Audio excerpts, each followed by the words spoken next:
My mother silenced the barbecue to announce my brother had finally bought a luxury home in Summit Ridge. As everyone cheered for the golden child, I just gripped my drink, thinking of the 30-page lease agreement in my inbox. When she asked why I could not be successful like him, I looked her in the eye and dropped the truth. He does not own that place. He actually rents that house from me. My name is Marley Keaton, and for the last 33 years, I have held the unofficial title of the Keaton family disappointment. If there was a trophy for being the child who simply existed rather than dazzled, my parents would have shoved it into my hands with a heavy sigh before turning their attention back to the golden boy. I was currently standing in the corner of my parents' backyard in Cedar Glen, a perfectly manicured slice of suburbia just outside Fort Collins, Colorado. The air smelled of charred animal fat, freshly cut grass, and the distinct, cloying scent of desperation that always seemed to hover over our family gatherings. It was Labor Day weekend, which meant the entire extended clan was here. My cousins were chasing each other around the sprinklers, screaming at a frequency that made my teeth ache. My uncles were clustered around the oversized cooler, debating the merits of various pickup trucks, and the country music blaring from the outdoor speakers was loud enough to drown out any genuine conversation, which was probably for the best. I gripped my sweating bottle of light beer, running my thumb over the peeling label, trying to blend into the cedar fencing behind me. I had perfected the art of becoming invisible at these things. It was a survival mechanism. If they did not see you, they could not ask you why you were still single, why you were driving a sedan that was 5 years old, or why you did not have a job title that sounded like it belonged in Silicon Valley. But invisibility only worked until my mother decided it was time for the main event.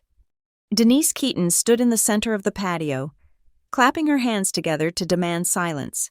She was wearing a floral apron over a dress that was slightly too young for her. Her hair sprayed into a helmet of blonde perfection. In one hand, she held a platter of ribs that were slathered in enough barbecue sauce to drown a small animal. She looked around the yard, her eyes bright with the manic energy of a woman who is about to win the Suburban Status Olympics. Everyone, listen up, she shouted over the twang of a guitar solo. We have some huge news. Huge. The chatter died down. The uncles stopped talking about horsepower. The cousins paused their war near the hydrangea bushes. All eyes turned to Denise, and by extension, to the young man standing by the stainless steel grill, looking casually triumphant. "My son," she began, her voice trembling with theatrical pride as she pointed a saucy tong in his direction. "My Chase has done it. He just closed on a house. And not just any house. He bought a property in Summit Ridge." A collective gasp went through the crowd. In our circle, Summit Ridge was the finish line. It was where the doctors, the senior partners at law firms, and the people who owned multiple car dealerships lived. It was a gated community of custom builds with mountain views and driveways that cost more than my entire college education. 29 years old, my mother crowed, beaming at him. A homeowner in Summit Ridge before 30, I tell you. He gets his business sense from his father, but he gets that taste from me. She turned to Harper Voss, Chase's current girlfriend, who was standing next to him holding a glass of white wine like it was a prop in a photo shoot. "And Harper, honey, you certainly know how to pick them. My daughter-in-law is going to be living in the lap of luxury." They were not married, not even engaged, but details never stopped Denise when she was building a narrative.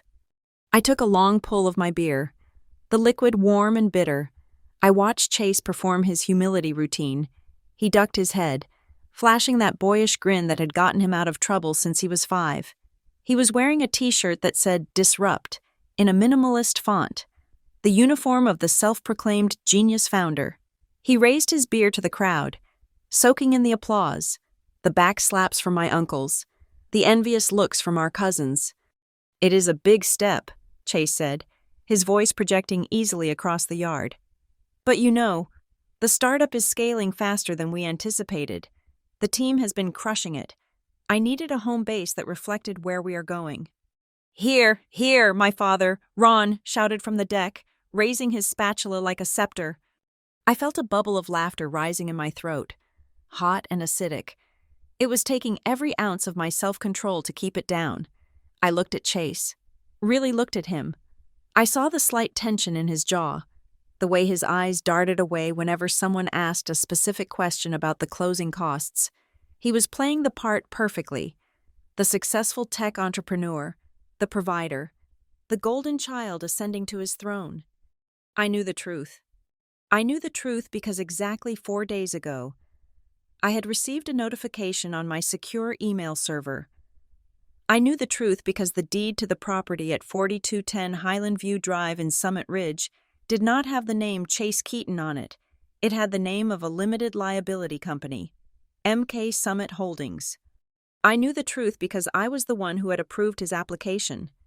The 30-page lease agreement was currently sitting in a folder on my phone, buried under layers of biometric security. I knew his credit score. I knew his debt-to-income ratio, which was frankly terrifying. I knew that he had barely scraped together the security deposit and the first month of rent. I knew that he was not the owner of that 4-bedroom, 3.5-bath architectural marvel with the heated driveway. He was the tenant, and I was the landlord he had never met. I watched the adulation continue for another 10 minutes. It was nauseating. It was not just that they were proud of him, it was that their pride in him required a corresponding disappointment in me. It was a zero-sum game in the Keaton household. For Chase to be the son, I had to be the burnt-out light bulb in the basement. I remembered being 10 years old, sitting at the kitchen table with a report card full of straight A grades, waiting for my mother to finish cooing over Chase's participation trophy from soccer camp. I remembered the way my father would talk about Chase's potential while telling me I needed to be realistic. I remembered the loans I was denied by them for college because they needed to save their credit for when Chase was ready for his big break. "Marley!" My mother's voice snapped me out of my reverie. The crowd had thinned out slightly as people went to grab food, but the core audience was still there. My parents, Chase, Harper, and my judgmental Aunt Linda were all looking at me. Denise was frowning. Clearly, I was not looking sufficiently ecstatic about my brother's fictitious achievement. "You are being awfully quiet over there," she said, her voice dropping an octave, losing its performative warmth and gaining that sharp, accusatory edge I knew so well. "Your brother just accomplished something most people dream of their whole lives. You could at least try to look happy for him." "I am happy for him," I said, my voice steady. "It is a beautiful house. The view from the master bedroom is incredible." Chase blinked. For a second, a flicker of panic crossed his face. He had never invited me there. He had not posted photos of the view yet, but he recovered quickly, assuming I had just seen the listing online like everyone else. "Thanks, Mar," he said dismissively. "You should come by sometime, maybe when you are not working those double shifts." He said it with a smirk, a little dig at my struggle lifestyle. He thought I was still grinding away at entry-level jobs, barely making rent on my apartment. He had no idea that my double shifts were actually me managing a portfolio of assets that would make his head spin. "See?" my mother chimed in, stepping closer to me. She gestured at me with the tongs, a piece of rib meat threatening to fall onto the patio stones. "Chase is generous. He is offering to host you. You should take notes. Marley." I tightened my grip on the beer bottle. "Notes on what, Mom?" "On life," she exclaimed, throwing her hands up. "Look at you, honey. You are 33. You are still driving that beat-up sedan. You are renting that little shoebox in the city. When are you going to stop playing around and get serious? When are you going to settle down?" The patio went quiet again. This was a favorite pastime at family gatherings, the public shaming of Marley. Usually, I would just nod, mumble something about the economy, and go help in the kitchen. I would absorb the blow, let it bruise my ego, and move on.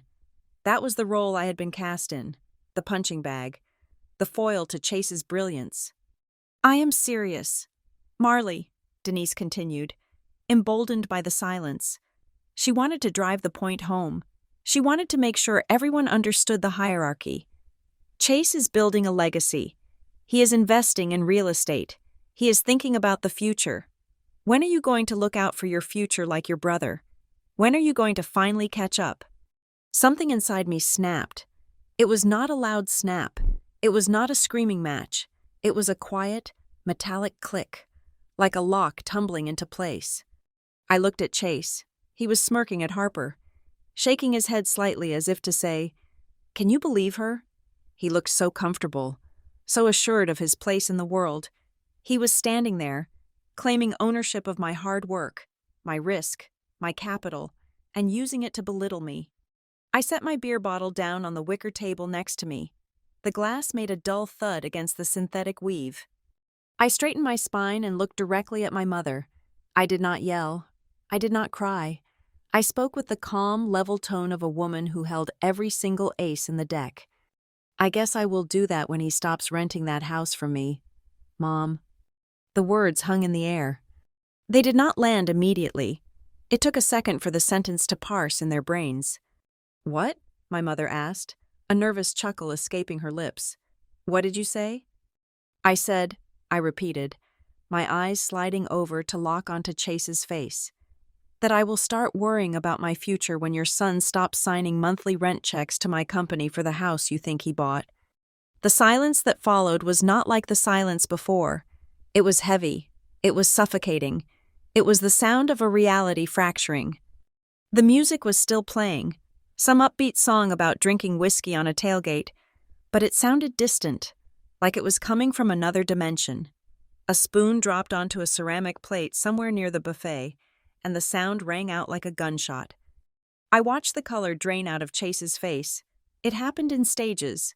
First, the smirk vanished. Then, his eyes went wide. Then, his skin took on the pallor of uncooked dough. He looked at me, and for the first time in his life, he did not see his loser big sister. He saw the landlord. He knew the name of the company on his lease, MK Summit Holdings, M.K. Marley Keaton. I could see the gears turning in his head, the realization hitting him like a freight train. He had never put it together. Why would he?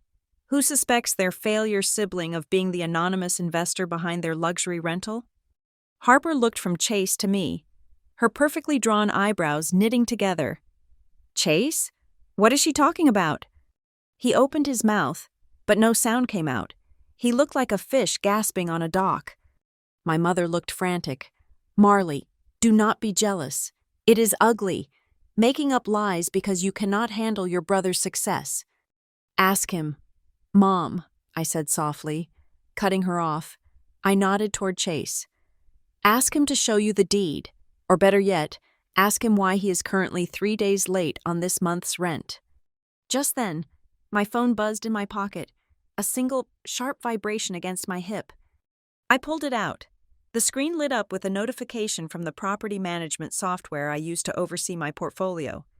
Alert: Tenant Chase Keaton, property, 4210, Highland View, status, past due, third notice, sent. I glanced at the screen, then looked back up at the frozen tableau of my family. My father was staring at Chase with his mouth slightly open. My mother looked like she was about to faint. Chase looked like he wanted the ground to open up and swallow him whole. I swiped the notification away and locked the phone. I did not need to show them the proof yet. The fear in Chase's eyes was proof enough for everyone watching. If you have ever been the invisible child, the one they looked right through to see the star, then pull up a chair. If you have ever been called useless while standing on a foundation of success you built with your own bleeding hands, then do not go anywhere.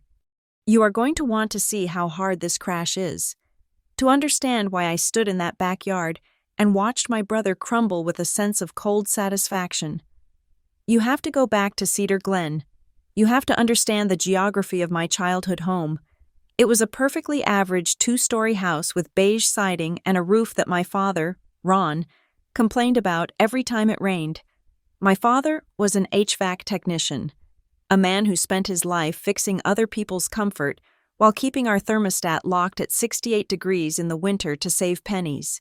My mother, Denise, worked the front desk at a dental office, a job that gave her a terrifyingly perfect smile and a deep-seated desperate need to appear more affluent than we actually were. The inequality in the Keaton household was not loud. It was not like something you see in movies where one kid sleeps in a cupboard and the other gets a pony. It was architectural. It was woven into the drywall. Chase's bedroom was the one at the end of the hall. It was the master suite of the children's wing, boasting a large bay window that looked out toward the distant peaks of the Rocky Mountains. When he woke up, he saw possibility. He saw the world opening up. My room was the box next to the linen closet. It was about 2/3 the size of his, and my single window looked directly onto the cracked asphalt of our driveway.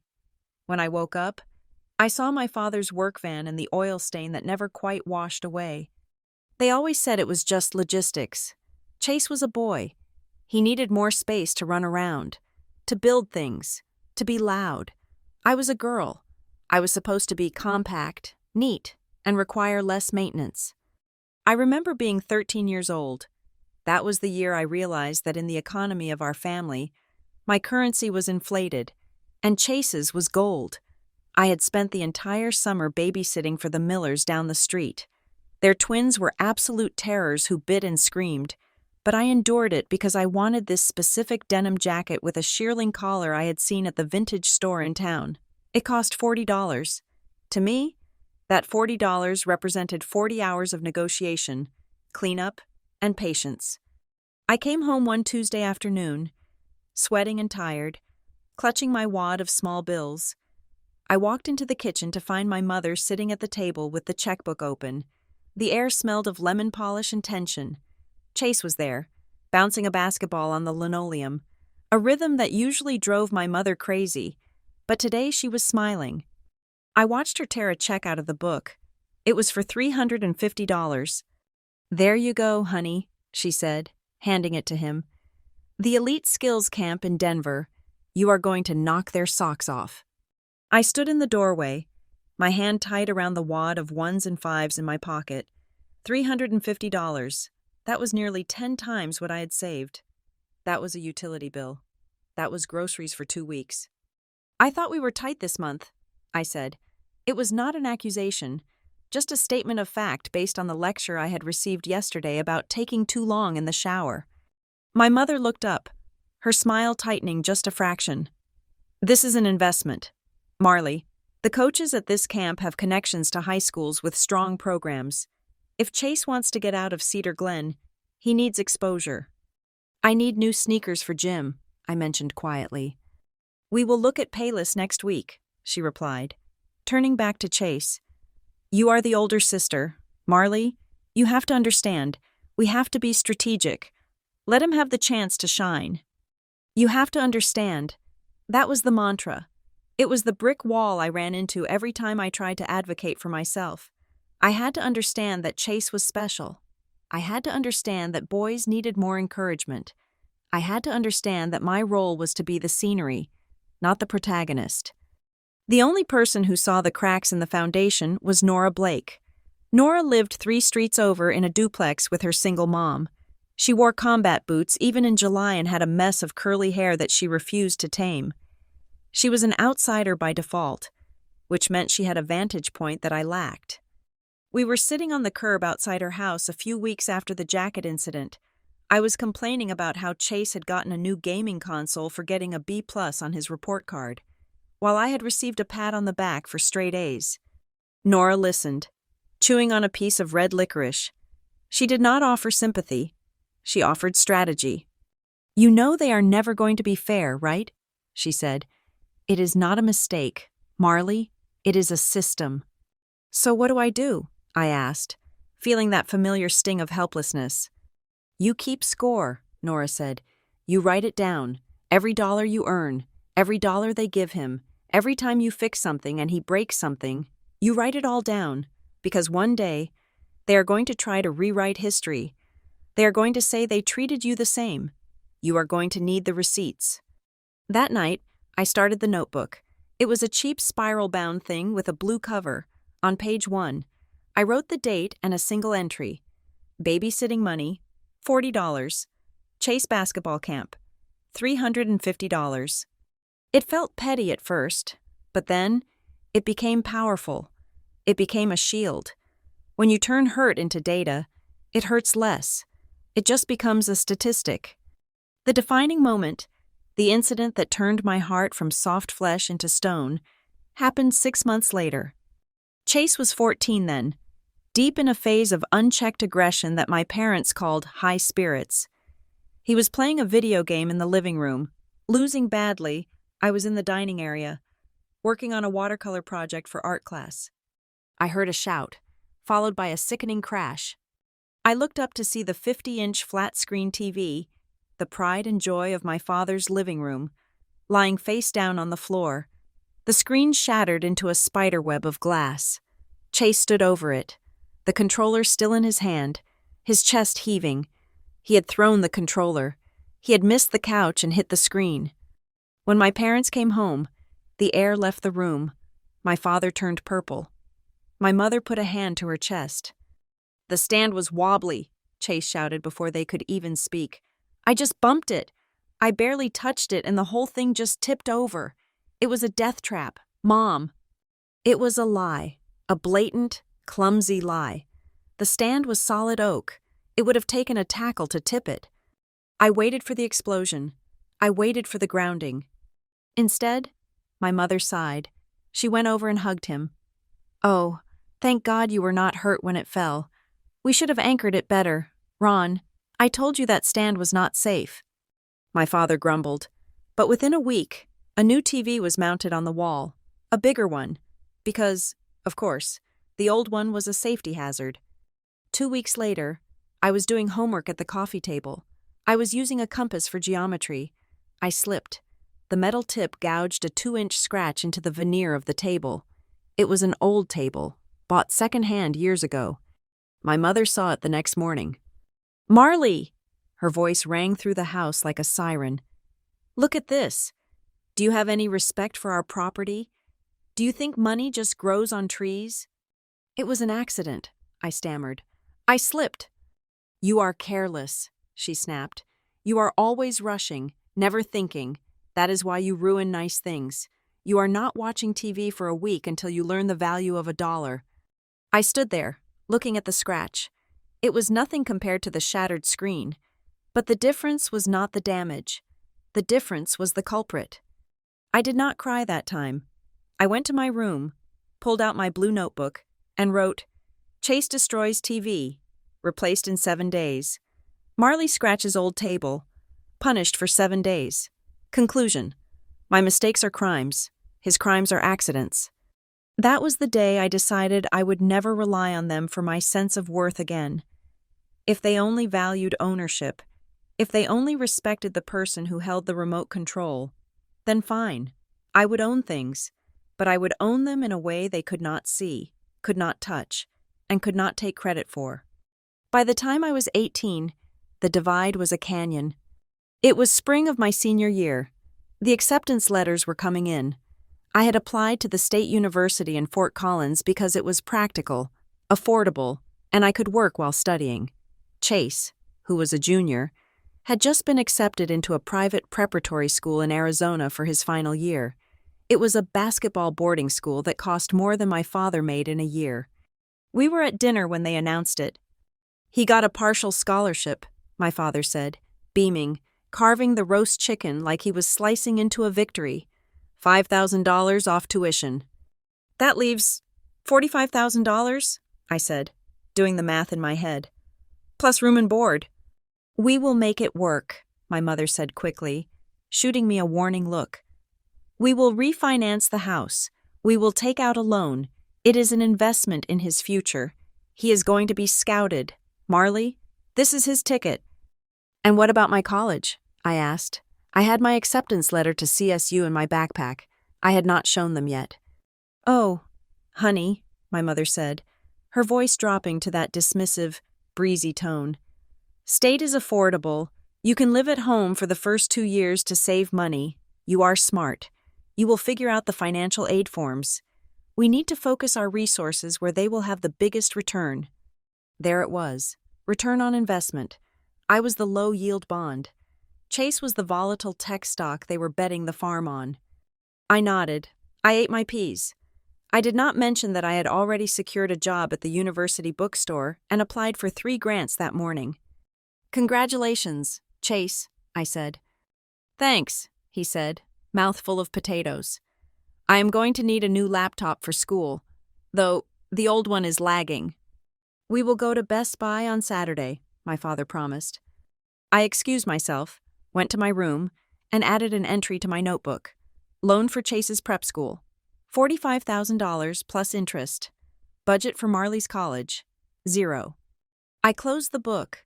I looked out the window at the oil stain on the driveway. I did not feel sad. I felt cold. I felt the sharp, metallic clarity of a balance sheet that finally made sense. I knew then that I was on my own, and honestly, I preferred it that way, because when you build something alone, nobody can tell you it is theirs. Colorado State University was not exactly the Ivy League, but for me, it was the only league I could afford to play in. When the acceptance letter arrived, my parents did not pop champagne. They did not frame the certificate.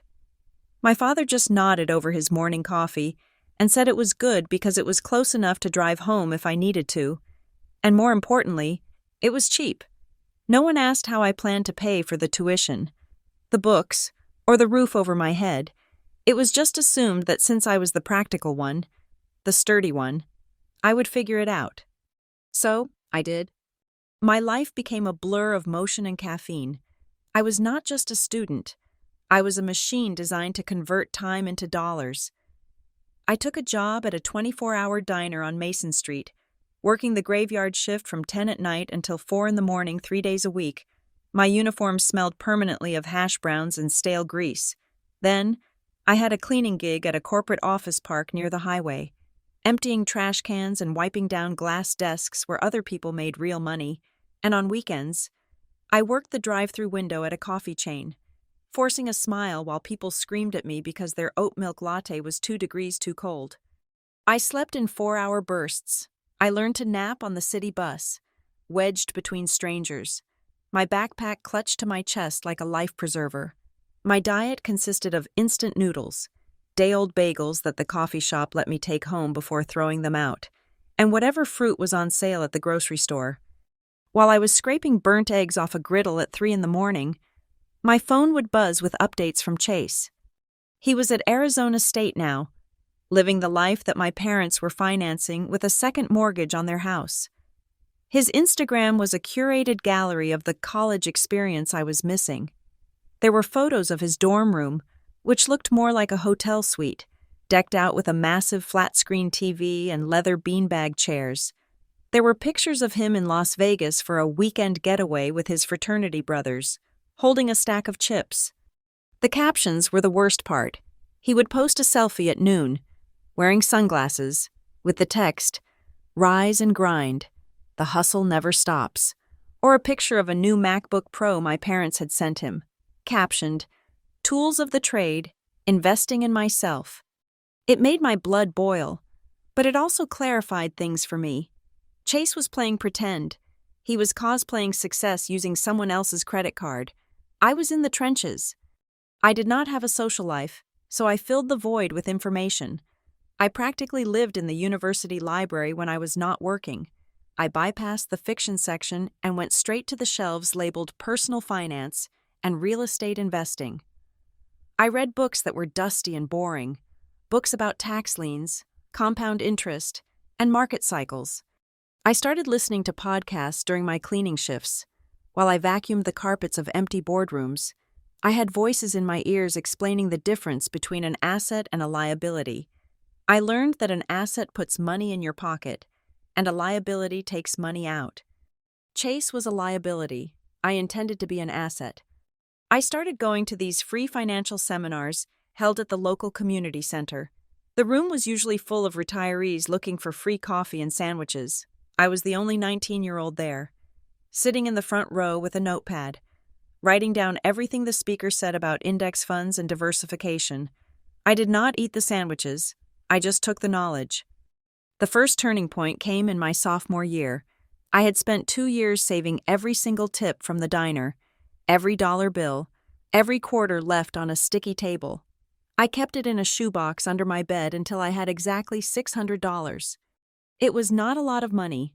To Chase, it was a weekend in Vegas. To me, it was a seed.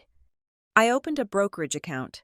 I remember sitting in my cramped dorm room, the blue light of my laptop illuminating my face at 2 in the morning. My roommate was snoring softly a few feet away. I navigated the clunky interface of the trading platform and placed my first order. I bought shares in a low-cost index fund and 2 individual stocks I had spent weeks researching. When I clicked buy, I felt a rush of adrenaline that was better than any party. I did not own a nice car. I did not own cool clothes, but I owned a tiny, microscopic piece of the American economy. And unlike the shoes Chase bought, this was going to grow. Nora remained my anchor through all of this. She had stayed in town to go to beauty school, and she was the only person who did not look at me with pity. One night, we were sitting on the rusted fire escape outside my dorm, sharing a bag of generic potato chips. The city lights of Fort Collins twinkled below us.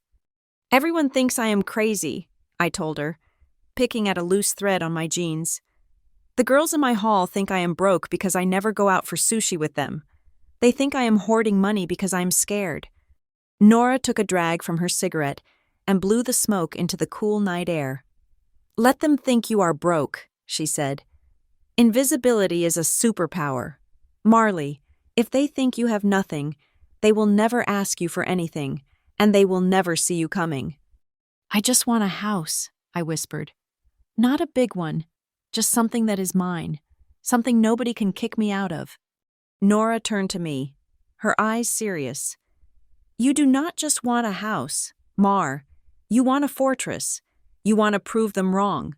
She pointed her cigarette at me. "But listen to me. Do not buy a house to show off. That is what Chase would do. Make the house your pawn. Make it work for you. Do not let it be a trophy." Her words stuck with me. Make it a pawn. I doubled down on the poverty lifestyle. I became an expert at looking destitute. I wore the same 3 sweaters on rotation. I walked everywhere to save on bus fare when I could. I never bought coffee. I only drank the free stuff at work. To the outside world, and especially to my parents, I was struggling. "Poor Marley," I heard my aunt say once at a family gathering I could not avoid. "She works so hard, but she just does not seem to get ahead. Maybe she just does not have the head for business." I had bitten my tongue so hard I tasted blood. At that moment, my struggle portfolio had just crossed the $5,000 mark. The hardest moment came during Thanksgiving of my junior year. I could not afford the time off work or the gas money to drive home to Cedar Glen, so I stayed in the dorms. The campus was a ghost town. It was just me, the silence, and the humming of the vending machine down the hall. My parents video called me around 6 in the evening. I propped my phone up against a stack of textbooks. The screen filled with the chaotic warmth of my parents' living room.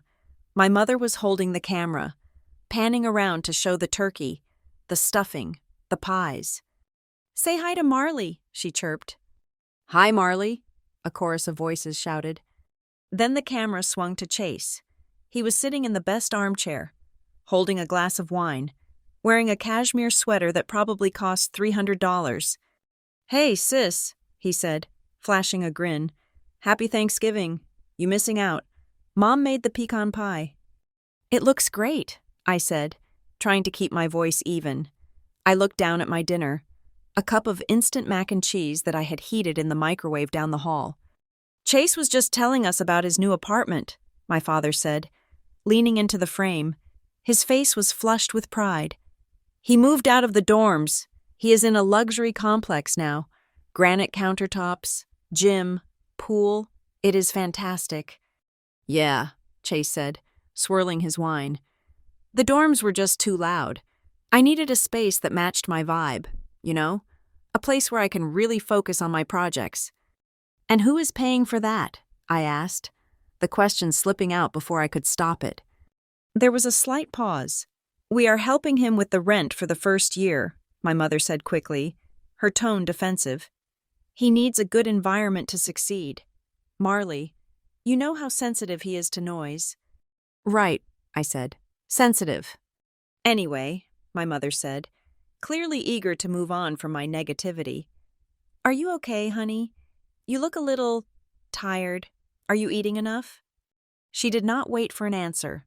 Before I could speak, she turned the camera back to Chase. Oh, look, Chase is showing us the photos of the pool area. Look at those cabanas. The call ended 5 minutes later. They had spent 4 minutes and 30 seconds talking about Chase's apartment and 30 seconds asking if I was alive. I sat there in the dim light of my dorm room. The cup of mac and cheese had gone cold. I felt a familiar stinging in my eyes, that old ache of being the second-choice child. But I did not let the tears fall. Crying was a liability. I pushed the noodles aside and pulled my laptop toward me. I logged into my brokerage account. The market had been good that month. My portfolio was up. I looked at the number in the bottom right corner. It was not a fortune. It was not enough to buy a house yet, but it was growing. It was real. It was mine. I am fine, I said to the empty room. I am absolutely fine. I closed the trading tab and opened the library database. I had an essay due, but I was not in the mood for academic theory. I typed a new search term into the bar. LLC, Limited Liability Company. I started reading. I read about how the wealthy use these structures to protect their assets. I read about tax benefits. And then, I read the sentence that made my heart stop. In certain states, an LLC can be used to hold property anonymously, keeping the owner's name off public records. I sat back in my chair. The plastic creaked under my weight. Anonymous. Asset protection. Privacy. I stared at the blinking cursor. A plan began to form in the back of my mind. It was faint, like a sketch on a napkin, but it was there. If my family only respected success when it was flashy and loud, then I would build a success that was silent. I would build a fortress so strong and so hidden that they would walk right into it without ever knowing I held the keys. I picked up my pen and opened my notebook. I wrote down 3 letters, LLC. And then, for the first time that Thanksgiving, I smiled. It was a cold smile, sharp as a blade, but it was genuine. I went back to reading, ignoring the cold noodles, ignoring the silence, ignoring the ghost of my brother's laughter from the phone. I had work to do. Graduating from Colorado State didn't come with a marching band or a family feast. It came with a handshake, a piece of paper, and a job offer from a firm called Northline Ridge Capital. Northline wasn't the kind of place you saw in movies about Wall Street. There were no guys in suspenders screaming into telephones or throwing monitors across the room. It was a boutique investment firm tucked away in a glass and steel building in downtown Denver, the kind of place that managed money for people who didn't want their names in the newspaper. We handled private equity, real estate syndication, and wealth preservation for families who had been rich since the gold rush. I started as a junior analyst. My salary was entry-level, which in the finance world meant I could afford to live, but not well. I rented a studio apartment in a neighborhood that realtors politely described as up-and-coming. It was 370 square feet of beige carpet and laminate counters. My bed was a futon that doubled as my couch. My dining table was a stack of books. To my parents, this was proof that I was struggling. "Oh, Marley," my mother would say when she visited, looking around my tiny box with a mixture of pity and distaste. "It is cozy. Maybe if you work hard, in 5 or 10 years, you can move into a place with a bedroom." I didn't correct her. I didn't tell her that I was maxing out my 401k and dumping 40% of my take-home pay into a high-yield savings account. I let her believe the narrative she was comfortable with. Marley the struggler, Chase the star. But inside Northline Ridge, I was getting an education that was worth more than any MBA. I spent my days staring at spreadsheets that tracked millions of dollars in asset flows. I read trust agreements, deed transfers, and operating agreements for limited liability companies. I saw how the truly wealthy operated. They didn't buy things, they acquired assets, and more importantly, they hid. I remember one afternoon, about 6 months into the job, I was sitting in a conference room with one of our senior partners and a client, a man named Mr. Abernathy, who owned half the commercial real estate in Boulder, but drove a 10-year-old pickup truck. We were closing a deal on a multifamily complex. "Put it under the Spruce Creek LLC," Mr. Abernathy told the partner. waving a hand at the stack of documents. I looked up from my notepad. "Sir?" I asked, risking a speak-up moment. "Wouldn't it be easier to just have it in the family trust?" "Mr. Abernathy looked at me over his spectacles. He didn't look angry. He looked like a teacher. "Let me tell you something, young lady," he said, leaning forward. "The ego wants to see its name on the building. The smart money wants to be a ghost. If you own it in your name, anyone with a grudge and a lawyer can come for it. If a faceless company owns it, you are just a manager. Don't own anything. Control everything." Control everything. I wrote that down in my notebook, underlining it twice. It was the missing piece of the puzzle. My family was obsessed with the appearance of ownership. Chase wanted his name on the lease, his face on the website, his brand on the truck. He was feeding his ego. Mr. Abernathy was feeding his bank account. I began to apply these principles with a religious fervor. By my second year, I was promoted to a junior portfolio manager. My salary bumped up significantly, and I got my first performance bonus. It was $15,000, a lump sum that felt heavy in my pocket.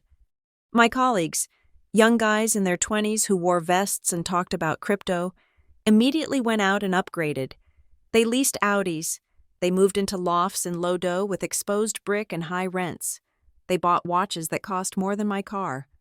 I took my bonus, transferred it to my brokerage account, and bought shares in a boring, dividend-paying REIT. I kept driving my 5-year-old Honda Civic with the dent in the rear bumper.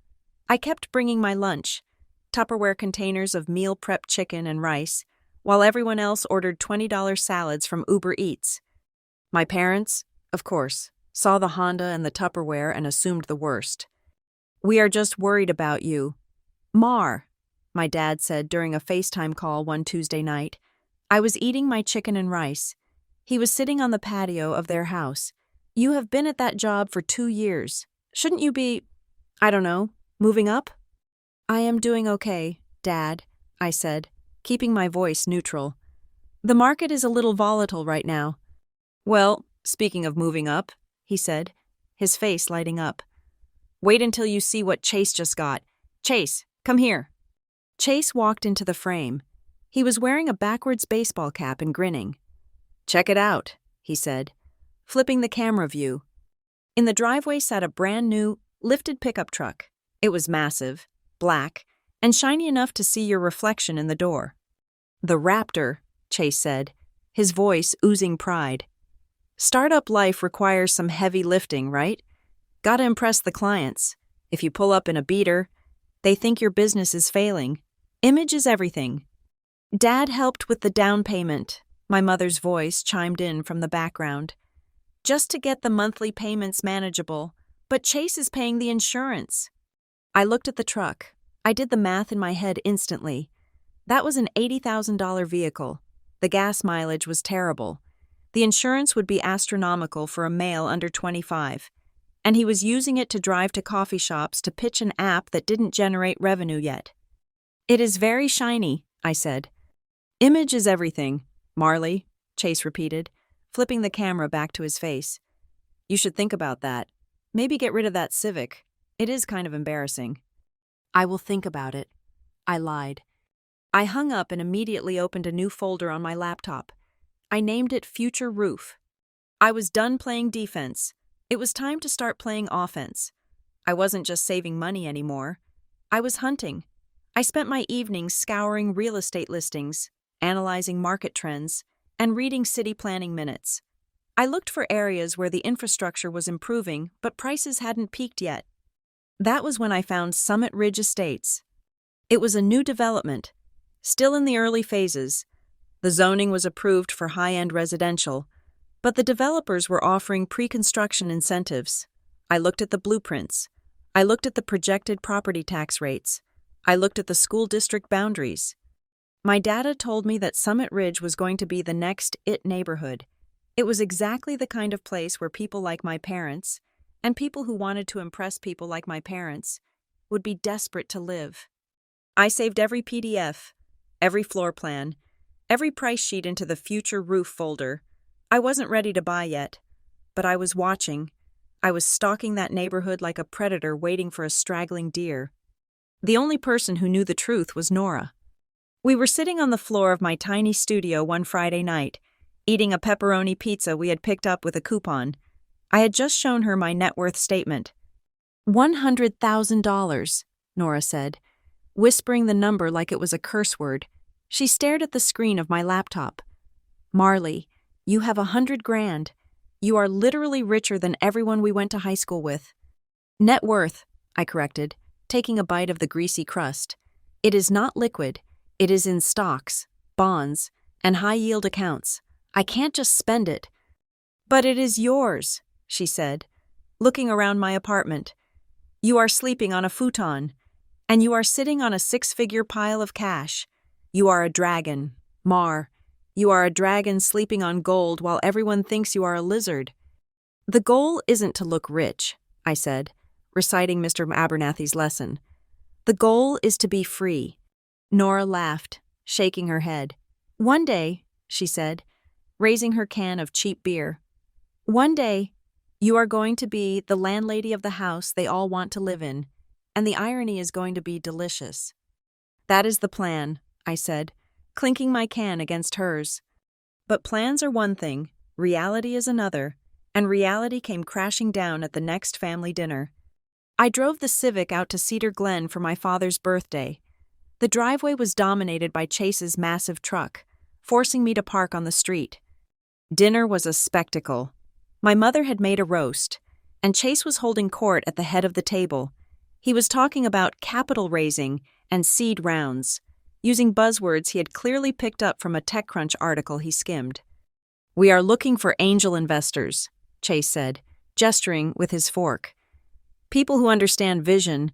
The valuation is going to skyrocket once we launch the beta. I told Dad, this is the ground floor. My father nodded solemnly. It sounds like a rocket ship. Son, a rocket ship. Marley, my mother said, not looking at me. Can you clear the table? The boys are talking business. The boys are talking business. I stood up. I picked up Chase's plate. I picked up my father's plate. I carried them to the sink. I stood there, my hands submerged in hot, soapy water, scrubbing the gravy off the china. The sound of their voices drifted in from the dining room. Chase was explaining that he needed $50,000 for marketing and brand positioning. He wasn't talking about product development. He wasn't talking about sales. He was talking about burning cash to look cool. I scrubbed a plate so hard I thought the pattern might come off. Let them talk, I told myself. Let them play house. Let them play business. Chase was building a house of cards. I was building a bunker.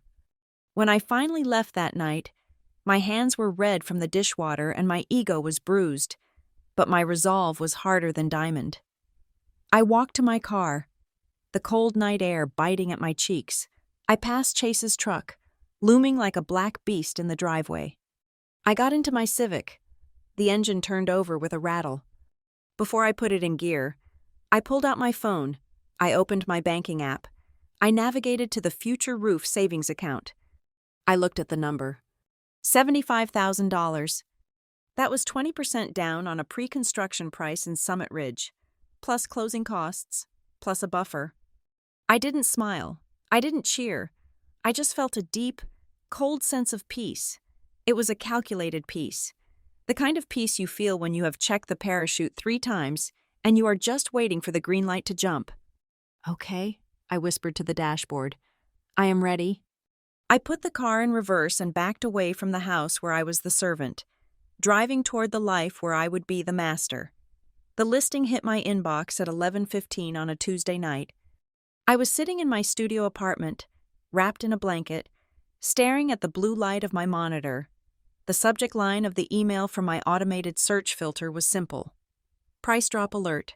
Summit Ridge Estates. I clicked it open, and there it was. 4210 Highland View Drive.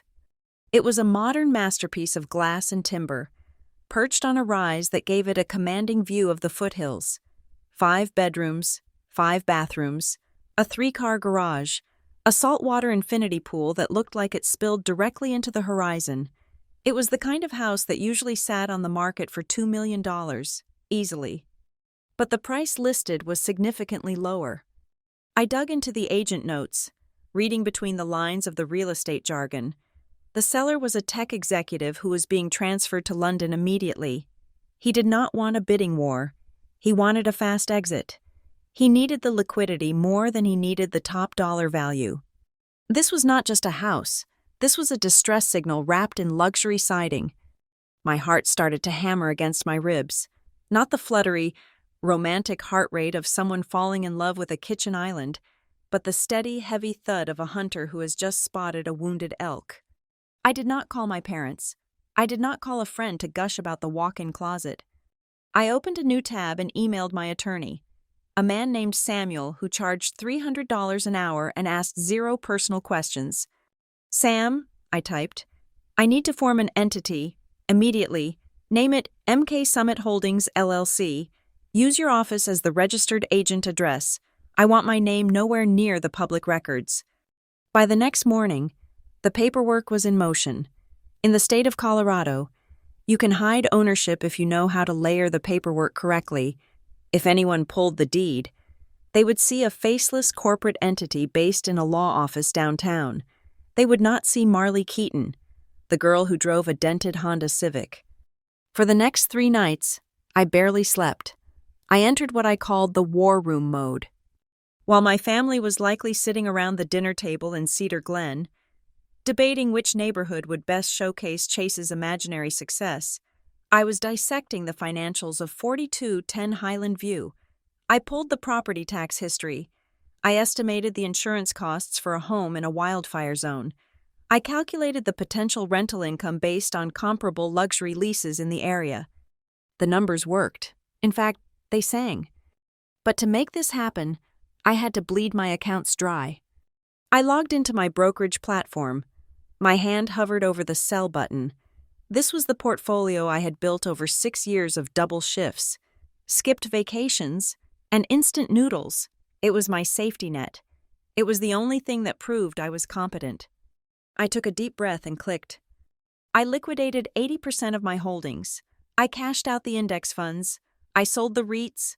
I watched the digital numbers turn into a pending cash transfer. It felt like physically removing a limb.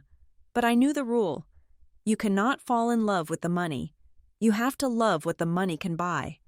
I combined this cash with a pre-approved loan I had secured months ago from a private lender who specialized in investment properties. I had structured the loan to prioritize speed over interest rate, knowing I could refinance later once the property was stabilized. I submitted the offer 48 hours after seeing the listing. It was an aggressive offer, not in price, but in terms. No inspection contingency, no financing contingency, a 10-day close. To a seller desperate to move to London, my offer looked like a briefcase full of cash.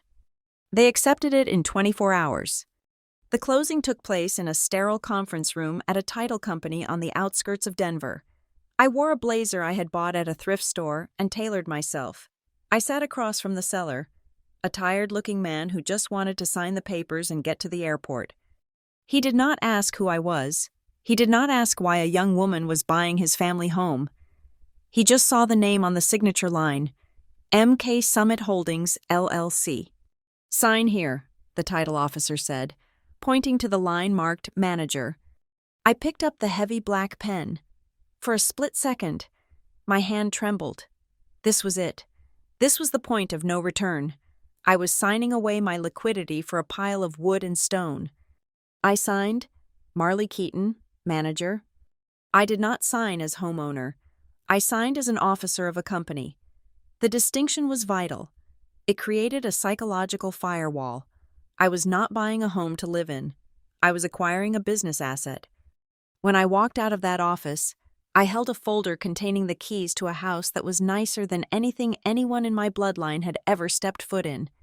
I sat in my car in the parking lot and just breathed. I did not drive to the house. I did not go pop a bottle of champagne on the marble countertops. Instead, I picked up my phone and dialed a number I had saved weeks ago. High Point Residential Services. This is David speaking. Hi, David, I said, my voice dropping into a professional, detached register. This is Marley with MK Summit Holdings. We just closed on the Highland View property. I need you to take over management effective immediately. I am an out-of-state investor, so I will need your team to handle everything. I do not want to be involved in the day-to-day. Understood, David said. We manage several properties in Summit Ridge. We can have a team there tomorrow to assess for rental readiness. Good, I said. I want to make some upgrades before we list it. The backyard needs an outdoor kitchen. The pool deck needs new lighting, and I want the hardwood floors on the main level refinished. Dark walnut stain. That will be a significant capital expenditure, David warned. I will wire the funds tomorrow, I said. Just send me the invoices. Over the next month, I became a ghost in my own investment. I received photos of the renovations via email. I saw the stainless steel grill being installed. I saw the pool glowing purple and blue with the new LED system. I saw the floors gleaming dark and rich. I approved thousands of dollars in payments from the LLC's account. I never visited the site, not once. It was a test of discipline. If I went there, if I touched the walls or swam in the pool, I might start to feel like it was mine in an emotional sense. I might start to feel proud in a vanity way, and vanity was Chase's drug, not mine. I created a new folder on my laptop desktop. I named it Summit, Core Asset. Inside, I dragged the closing documents, the renovation receipts, and the management agreement. I created a text file in that folder and typed a single line. Do not tell the family. Never tell the family. This is the only thing they cannot touch. 2 weeks after the renovations were complete, I went to dinner at my parents' house. The atmosphere was typical. Chase was talking about a potential partnership with a brand that sold energy drinks. My mother was nodding along, mesmerized by his buzzwords. So, Marley, my dad asked, passing me the bowl of mashed potatoes. How is work? You still in that little apartment? Yeah, I said, scooping potatoes onto my plate. It is fine, low maintenance. You know, my mother said, looking at me with that familiar furrow in her brow. Aunt Linda's daughter just bought a condo. She is 3 years younger than you. Do you not think it is time you looked into settling down? Maybe buying a starter home? I paused, the fork halfway to my mouth. I thought about the deed sitting in the safe deposit box at my bank. I thought about the 5 bedrooms and the mountain view. I thought about the fact that my net worth, even after the down payment, was higher than my parents' retirement fund. I looked at her and smiled. It was a soft, non-threatening smile. Honestly, Mom, I said, I think I prefer renting. Buying is such a headache. The taxes, the repairs. I just like the freedom of not being tied down to a mortgage. It feels safer to just pay rent and let someone else worry about the roof. My father shook his head, chuckling. Well, that is one way to look at it, but you are throwing money away, kiddo. Rent is just paying someone else's mortgage. I know, Dad, I said, taking a bite of potatoes. I know. The irony tasted better than the food. That night, back in my studio, I could not sleep.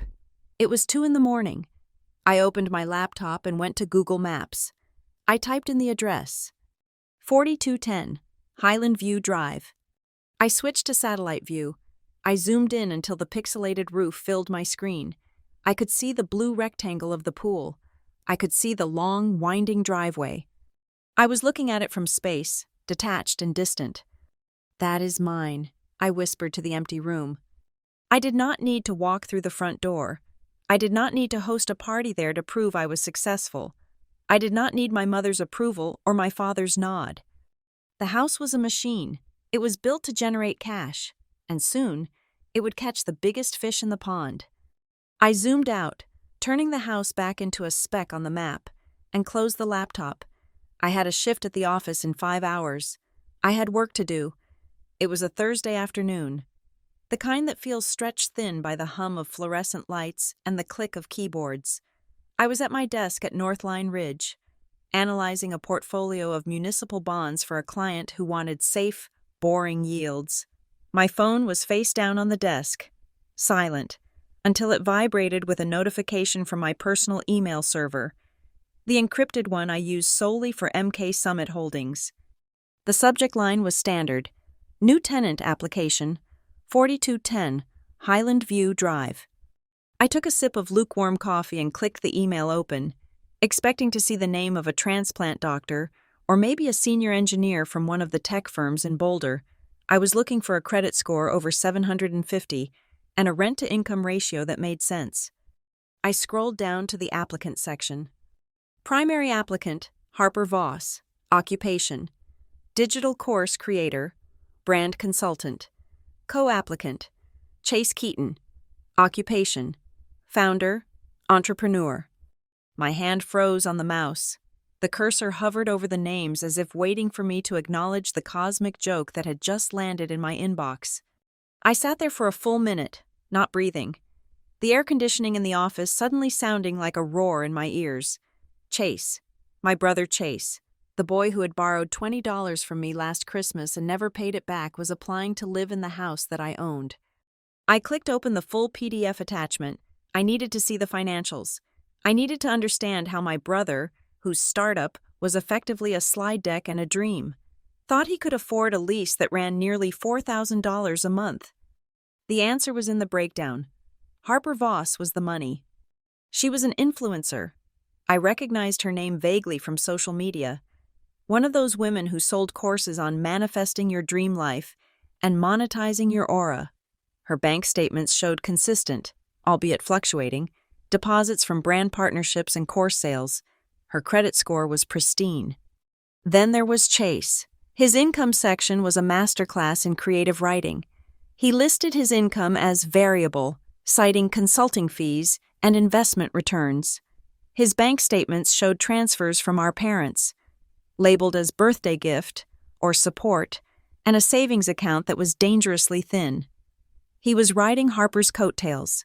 He was using her credit and her income to secure a lifestyle he felt entitled to, just like he had used our parents' credit his whole life.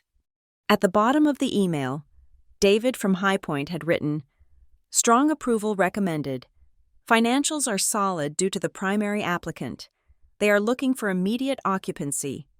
I leaned back in my chair, staring at the ceiling tiles. I had the power to stop this. I could hit reject right now. I could tell David that I did not like the volatility of the co-applicant's income. I could tell him I did not want influencers in the property. I could crush Chase's dream of living in Summit Ridge with a single keystroke. But then, a different thought curled through my mind. It was cold and sharp. If I rejected him, Chase would just go find another house. He would spin a story about how the landlord was difficult, or the house wasn't right for his vision. He would remain the victim, the hero of his own struggle. But if I approved him, he would walk right into my trap. He would be living under my roof, bound by my contract, subject to my rules. Every month, he would have to pay me. Every time he broke a rule, I would know. I imagined the look on my mother's face if she ever found out. I imagined the chaos, but more than that, I imagined the control. For the first time in our lives, the power dynamic would be inverted. He would be the tenant. I would be the lord. I sat up and typed a reply to David. I kept it short. I kept it professional. Approved. Proceed with standard lease. One absolute condition: strict non-disclosure of the owner's identity. The tenants must deal exclusively with High Point. If they ask about the owner, tell them it is an investment holding company based out of state. I hit send. The deal was done. 2 days later, the lease was signed. I received the digital copy in my inbox. I opened it and scrolled to the last page. There, under the signature line for landlord, was the stamped signature of MK Summit Holdings, LLC, and right below it, in his scrawling, arrogant handwriting, was Chase Keaton. He had signed a contract with his sister and he didn't even know it. I wasn't there when they picked up the keys, but I didn't have to be. The internet told me everything I needed to know. It started on Saturday morning. I woke up, grabbed my phone, and opened Instagram. It was everywhere. Chase had posted a photo. He was standing by the infinity pool, His arms spread wide, the mountains reflecting in the glass behind him. He was wearing a white linen shirt, unbuttoned slightly, looking every bit the self-made millionaire. The caption read, "Finally home, hard work pays off. Welcome to the new HQ. Homeowner Summit Ridge blessings." Homeowner. He had actually used the word homeowner. He wasn't just renting a house, he was appropriating the title. He was lying to the world, lying to his followers, and most pathetic of all, lying to himself. I went to my mother's profile. She had shared his post immediately. Her caption was in all caps. "My son did it. So proud of Chase for buying his dream home in Summit Ridge. Cannot wait to visit." The comments were a flood of congratulations from aunts, uncles, and family friends. "Way to go, Chase. Knew you were a star. When is the housewarming?" My phone rang. It was my mother. I took a deep breath, composed my face into a mask of neutral pleasantry, and answered. "Hello? Marley, did you see?" Her voice was so high-pitched it practically cracked the speaker. "Did you see what your brother did?" "I saw the post. Mom," I said. "The house looks big." "It is magnificent," she shrieked. "He just sent me a video tour. 5 bedrooms. Marley, a pool with salt water. He said the market was tough, but he used his negotiation skills to get a great deal. He owns property in Summit Ridge now. Do you know what that means for our family name?" "It means he has a mortgage," I said dryly. "Oh, stop being so practical," she snapped. "This is a triumph. You need to call him and congratulate him, and you need to go see it. He said he's going to have us all over for a barbecue soon. You should be taking notes, honestly. Maybe if you ask him nicely, he can give you some advice on real estate." The urge to laugh was almost painful. It bubbled in my chest, hot and hysterical. Ask him for advice, the man who is currently paying off my mortgage with his girlfriend's money.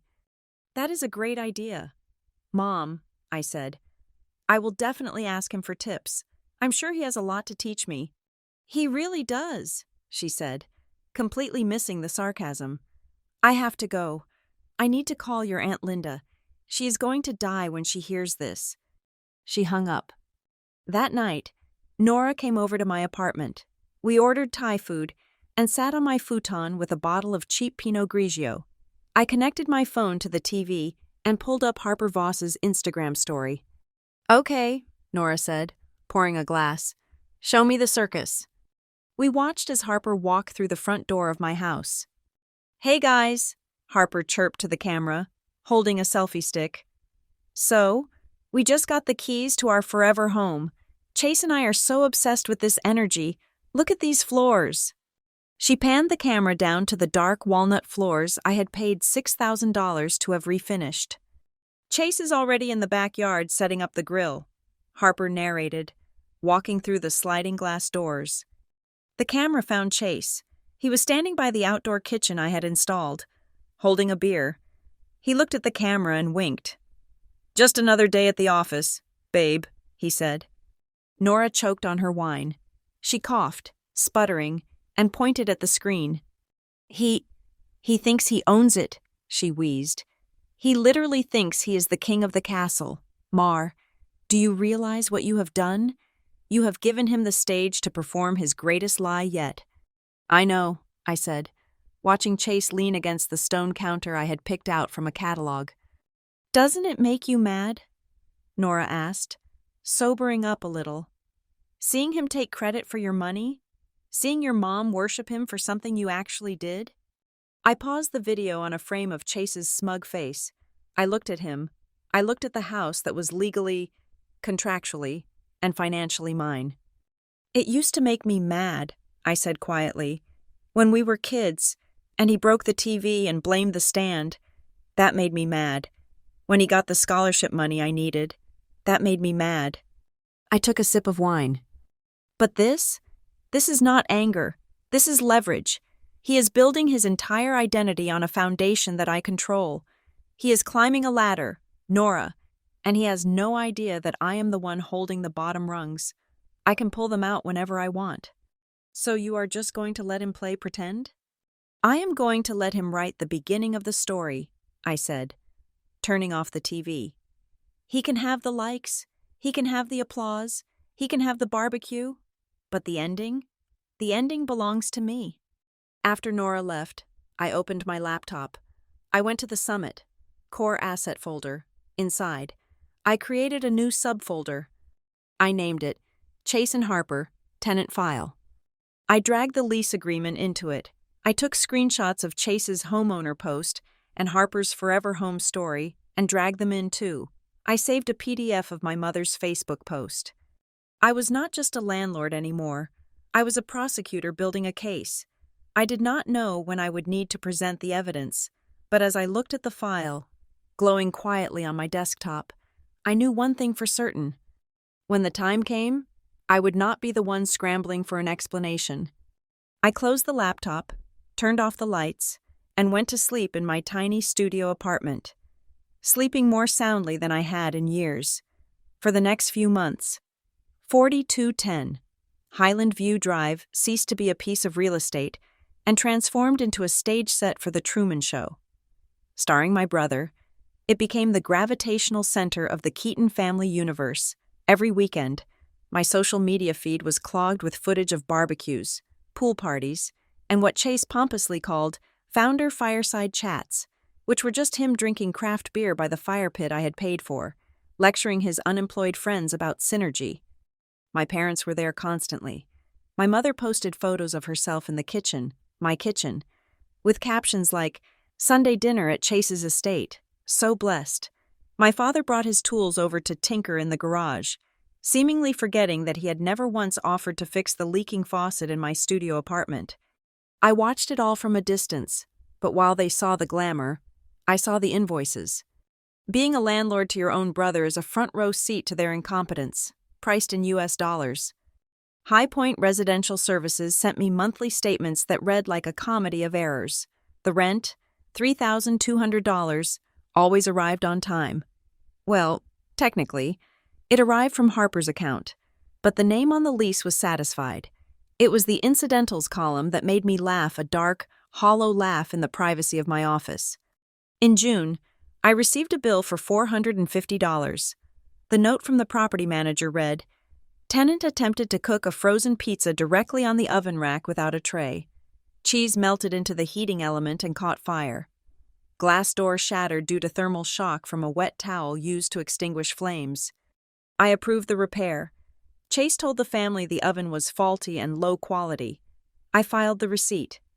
In July, it was the landscaping. Chase decided the architectural lighting I had installed around the pool was not festive enough. He bought cheap string lights from a discount store, the kind that are not rated for outdoor use, and stapled them directly into the siding of the house. A summer storm hit. The cheap wiring shorted out, and he managed to fry the entire circuit for the backyard landscaping. Cost to repair, $800. Cost to my patients, immeasurable. But the real highlight happened in August. Chase decided to host a soft launch demo for his startup, which apparently still did not have a product, but definitely had a logo. He invited potential investors, which mostly meant his college buddies and a few local car dealership owners. According to the incident report from High Point, the party got rowdy around 11 at night. A guest, witnesses described him as heavily intoxicated, decided to demonstrate the durability of a prototype by throwing it across the room. He missed the couch. He hit the drywall. The hole was the size of a dinner plate. The invoice for the patch, texture match, and paint came to $1,200. I watched the aftermath play out on the family group chat. Chase sent a message saying, "Had a small mishap during the business event. One of the angel investors got a little excited. It is just the cost of doing business. You have to spend money to make money." Cost of doing business, I whispered to myself, reading the text. 10 minutes later, I saw the notification from the payment portal. Harper Voss had paid the $1,200. Chase was not spending money to make money. He was spending his girlfriend's money to look like he had money. My parents ate it up. They started asking him for advice. It was equal parts hilarious and infuriating. At a family birthday dinner, My uncle asked Chase how he managed to secure such a prime property in a competitive market. "It is all about the network," Chase said, leaning back in his chair and swirling his iced tea like it was scotch. "I got access to an off-market list through a connection in venture capital. It was a distressed asset. I got it for a steal because I knew how to structure the deal. You have to know when to strike." I was sitting right across from him, eating a breadstick. I choked, coughing into my napkin to cover the laugh that threatened to explode out of me. Distressed asset. He was repeating terms he had heard on TikTok. He had no idea that the connection in venture capital was his sister sitting 3 feet away, wearing a sweater from Target. "Are you okay, Marley?" my mother asked, patting my back. "Do not eat so fast." "I am fine," I wheezed. "Just swallowed wrong." But the comedy ended on a Tuesday morning in late August. That was when the game stopped being funny and became a felony. I was at work, reviewing a merger agreement, when an email popped up in my secure folder. It was not from High Point. It was from a company called Quick Close Lending, a third-tier mortgage broker that advertised on late-night TV. Subject: Verification of manager authorization for cash-out refinance. 4210 Highland View Drive. I frowned. Refinance? I had not applied for a refinance. I opened the email. Attached was a PDF application. Chase was trying to pull equity out of the house. I read through the document, my blood turning to ice. He was applying for a $50,000 cash-out loan. In the section for property ownership, he had checked LLC member. And then I saw it, the last page. It was an authorization to encumber assets form. It required the signature of the LLC manager. There, on the dotted line, was a digital signature. It looked like someone had used a stylus on an iPad to trace a signature they had seen on another document. Marley Keaton, manager. I stared at the screen. The room went silent. He had gone through his lease agreement. He had found the page where I signed on behalf of MK Summit Holdings. He had seen the name Marley Keaton. For a second, I wondered if he finally knew. Did he know it was me? Or did he think it was a coincidence? Or, and this was the most likely scenario given his colossal arrogance, did he just not care? He probably thought Marley Keaton was just a name on a paper, a hurdle to jump over. He probably thought he could forge it, get the cash, and pay it back before anyone noticed. He was so desperate for cash to keep his startup charade alive that he was willing to commit federal wire fraud. He had dragged my name, my real name, the one I kept off the deed to protect myself, onto a fraudulent bank document. My hand reached for the phone. My first instinct was to call him and scream, to drive over there and throw him through the window he claimed to own. But I stopped. "Mr. Abernathy's voice echoed in my head. "Control everything." If I called him now, I would blow my cover. He would cry. He would beg. My mother would get involved. She would say, "Oh, he didn't mean it. He was just borrowing it. Don't send your brother to jail." I would be the villain for catching him. I needed to be colder than that. I picked up the office phone and dialed the legal department of Northline Ridge. I asked for David, one of our sharpest real estate attorneys. "Hypothetically," I said, keeping my voice steady, "if a tenant forged an owner's signature on a refinance application, what are the options?"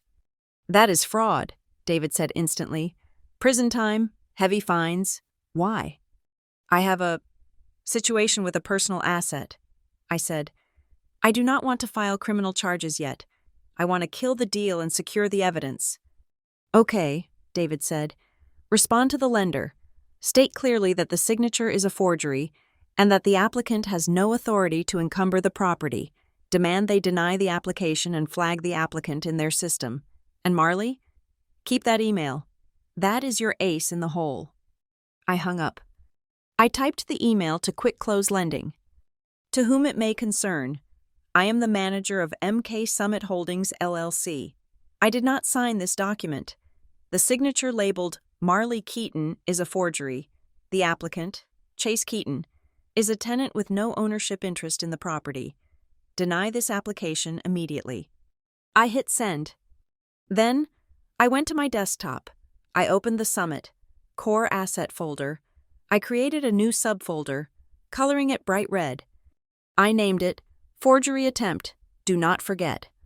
I dragged the PDF application, the forged signature page, and my rejection email into the folder. I sat back, my heart rate finally slowing down. The anger was still there, but it had changed states. It was no longer hot and volatile. It was a solid, heavy block of lead in my gut. He had tried to steal from me, not just credit, not just glory, but actual equity. He had tried to rob the Bank of Marley to fund the circus of Chase. "You want to use my name?" I whispered to the screen. "Fine, you are going to get the full weight of it." 2 weeks later, Labor Day arrived. The family was gathering at Summit Ridge for the end-of-summer blowout. I had not planned on going. I usually found excuses: work, a headache, a fake date. But this time, I needed to see him. I needed to see the face of a man who thought he had gotten away with it. I pulled up to the house in my Honda Civic, parking down the street because the driveway was full of SUVs. The house looked magnificent. The landscaping was lush. The windows gleamed. It was a testament to my investment strategy. I walked up the driveway. There was a new sign hanging by the front door. It was a piece of rustic wood with burnt lettering. Chase's Place, Est, 2024. I stopped. I looked at the sign. I looked at the Est, 2024. I reached into my purse. My hand brushed against the crisp edges of a manila envelope. Inside were the printouts, the lease, the damages, and the forged refinance application. I took a deep breath and walked into the backyard. "Marley," my mother shouted, waving a skewer. "You made it. Come get a drink. Chase is just telling us about his new business expansion." Chase was by the grill, wearing an apron that said, "The Boss." He looked tired. There were dark circles under his eyes that the sunglasses couldn't quite hide. The rejection from the bank must have hit him hard, but he was masking it. He saw me and flashed a tight, nervous smile. "Hey, sis," he called out. "Grab a burger. House rules. Guests eat first." "Thanks," I said. My mother rallied everyone for a photo. "Come on, everyone under the patio. We need a picture of the whole family in Chase's beautiful home." I stood at the edge of the frame. My mother, my father, Chase, and Harper were in the center, beaming. Chase had his arm around our mom, playing the role of the provider perfectly. "Say success," my mother yelled. "Success," they shouted. I didn't say anything. I just smiled. A small, tight smile. My hand was inside my bag, fingers resting on the envelope. I wasn't a guest at the barbecue. I was the executioner, and I was just waiting for the right moment to drop the blade. The slow-motion collapse of Chase's life did not look like an explosion. It looked like a stack of unpaid bills and a lawn that was slowly turning brown. It had been almost a year since he moved into the house on Highland View Drive. For the first 9 months, the rent had been paid like clockwork. Or rather, Harper's rent had been paid like clockwork. But the facade of their power couple status was thinner than the drywall Chase had punched a hole in.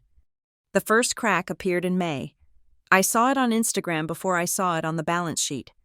Harper posted a story from Los Angeles, posing with a B-list reality TV star who was launching a line of vegan skincare. The caption read, "New chapter, West Coast vibes, solo journey." 2 days later, High Point Residential forwarded me an email from Harper. It was brief and professional.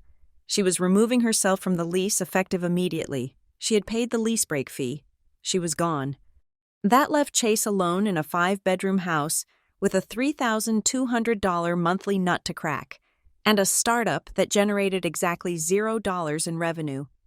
The first month post-Harper was June. The rent was due on the 1st. It didn't arrive. On the 5th, I received an update from High Point. Chase had sent an email, a rambling, jargon-filled missive about cash flow timing and venture capital disbursement delays. He promised the money by the 15th, including the late fee.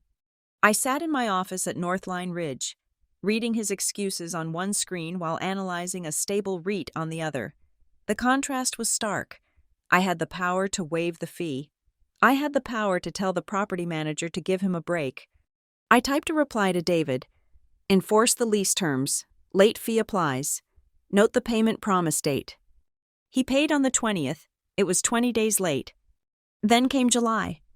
July 1st came and went. The silence was deafening. No check, no wire transfer, no email about funding rounds. On the 10th of July, High Point sent the official notice to cure or quit. It is a terrifying piece of paper. It tells a tenant they have 3 days to pay the full amount owed or vacate the premises. It is the legal equivalent of a warning shot fired directly over the head. I was copied on the email. I saw the PDF attachment. I saw my brother's name at the top. I didn't reply immediately. Instead, I left my office and went for a walk. I walked around the block of my modest apartment complex. I looked at the sensible brick buildings, the shared laundry room I used every Sunday, the Honda Civic parked in its assigned spot. I had built a life of safety. Chase had built a life of risk, gambling with money he didn't have. My phone rang. It was my mother. "Marley," she chirped. "Guess what? Chase is looking into expanding the business. He says he is this close to a major breakthrough. He just needs to bridge the gap for a few weeks." My stomach tightened. "Is that so?" "Yes. He's thinking about taking out a small loan to hire more developers. He says you have to be bold in business. You could learn a thing or two from him. Honey, you are always so safe. Sometimes you have to leap." I stopped walking. I looked at a dandelion growing through a crack in the sidewalk. "He is taking out a loan?" I asked, my voice flat. I knew he couldn't. His credit was shot, and I had blocked his attempt to refinance my house. "Well, he is looking for backers," she corrected. "He is so brave, Marley, the stress he is under, but he handles it like a CEO." He wasn't handling it like a CEO. He was handling it like a squatter. He wasn't paying his rent. He was living in a luxury home for free while I paid the mortgage, the insurance, and the property taxes. "I am sure he will figure it out." "Mom," I said, "he always does." "Exactly," she said. "He is special." August arrived. The rent for July was still unpaid. The rent for August was now due. The balance was over $6,000. High Point sent me a new report. This one didn't just have numbers. It had photos. The field inspector had driven by the property. The first photo showed the trash cans. They were overflowing. Bags ripped open by raccoons. Trash strewn across the driveway I had paid to pave. The second photo showed the lawn. The lush green grass that had been the envy of the neighborhood was now patchy and yellow, dying of thirst because someone hadn't bothered to pay the water bill or set the sprinklers. The third photo showed the pool. Green algae was creeping up the sides. The note from David was short. "Tenant unresponsive to calls and emails. Property condition deteriorating. Recommend filing for eviction immediately." I stared at the photo of the algae. That pool had cost me $40,000. I called Nora. We met at a dive bar near the university, a place with sticky floors and cheap beer. I slid the photos across the table to her. "Jesus," Nora said, looking at the trash. "He is living like a frat boy in a mansion." "He hasn't paid in 2 months," I said. "He is ghosting the property manager." Nora looked up at me. The neon light from the beer sign buzzed above us. "Marley," she said seriously, "are you going to save him?" "What do you mean?" "I mean, are you going to swoop in? Are you going to tell High Point to wait? Are you going to write a check to yourself to cover his debt so Mommy doesn't find out her golden boy is a deadbeat?" I took a sip of my beer. It tasted watery. "I have saved him his whole life," I said. I stepped back so he could shine. I took the blame when he broke things. I lived in a studio so they could feel good about helping him. "And look where that got you," Nora said. "He is destroying your asset." "My asset, not my brother's home. My asset." "I am not going to save him," I said. "I am going to save myself." I pulled out my phone right there in the bar. I opened the email from David. I typed a response that felt heavier than lead. "Proceed with filing. Follow all legal steps. Keep everything documented. Do not offer any more extensions." I hit send. It felt like cutting a rope. I wasn't the sister anymore. I was the plaintiff. The legal machinery started to turn. It is a cold, bureaucratic process. High Point's attorney sent me a checklist. Step 1. File complaint for unlawful detainer. Step 2. Service of summons. Step 3. Court hearing. I printed everything. I organized it. I had a file for the court dates, a file for the unpaid ledger, a file for the property damage. I was thorough. I was precise. I was Marley Keaton, the portfolio manager. A week before the court date, my phone rang again. It was my mother. Her voice sounded different this time. Tight, anxious. "Marley," she said, "I need to ask you something." "What is it, Mom?" "Chase. He is in a bit of a bind, just a temporary cash flow thing. A big investor pulled out at the last minute. He needs to put a deposit down on a new venue for his launch party, or he loses the contract. It is a domino effect." I closed my eyes. There was no investor. There was no launch party. There was only the rent he owed me. "How much?" I asked. $3,000, she said. "Dad and we are a little tapped out right now because of the truck payments. We were wondering, you have that steady job. You have no expenses. Could you lend it to him? Just for a month? He will pay you back double." He will pay you back double. The lie was so big it almost had its own gravity. "He needs $3,000 for a venue?" I repeated. "Yes," she said. "It is crucial for the business. Please, Marley, be a team player. Help your brother win." I looked at the stack of papers on my kitchen table. I looked at the unlawful detainer complaint. The amount he owed me was over $7,000. If I gave him $3,000, he wouldn't use it for a venue. He would use it to buy time, or groceries, or booze, or maybe he would try to pay the rent with it, effectively paying me with my own money. I gripped the phone. My knuckles turned white. "No," I said. Silence, absolute silence on the other end. "What?" my mother whispered. "No," I said again, my voice shaking slightly but gaining strength. "I don't have it. Mom, I can't give him $3,000. "You don't have it?" she snapped. "Or you won't give it. There is a difference. Marley, this is family." "I am not giving him the money," I said. "I can't enable this anymore." "Enable?" Her voice rose to a screech. "He is an entrepreneur. He is building something. You are jealous. You want to see him fail because you are stuck in that little office." "I am not jealous, Mom," I said quietly. "I am just saying no." "Fine," she spat. "When he makes it big, don't expect him to share a dime with you. You are selfish. Marley, truly selfish." The line went dead. I sat there in the silence of my apartment. The word selfish hung in the air. I stood up and walked to my small dining table. It was covered in paperwork. On the left was a stack of old family photos I had been sorting through. There was one of me and Chase when we were kids. I was holding him up on a bicycle, steadying him so he wouldn't fall. My face was focused, worried. His face was pure joy, oblivious to the person holding him up. On the right was the legal file, the eviction notice, the ledger of debt, the proof that he was a liability I could no longer carry. I looked at the photo, then I looked at the lawsuit. I reached out and pushed the stack of photos to the side. They slid across the table, one of them falling to the floor. I placed my hand on the legal file. The paper felt cool and dry. "I am done holding the bike," I whispered. I sat down, pulled the eviction paperwork toward me, and uncapped my highlighter. I began to review the timeline for the court hearing. I checked the dates. I checked the statutes. I prepared my case. I chose the law. I chose the truth. And for the first time in 33 years, I chose myself. The air in Cedar Glen on Labor Day always smelled the same. Lighter fluid, charred hamburger meat, and the drying pine needles of late summer. It was a smell that usually made me feel nostalgic, but today, it smelled like gunpowder. My parents' backyard was packed. It was the biggest turnout we had seen in years, mostly because the legend of Chase had grown so large that distant cousins and neighbors wanted to bask in its glow. There were red, white, and blue streamers twisted around the deck railing. A cooler full of beer sat sweating in the grass. I sat at the picnic table, my hands resting on my knees.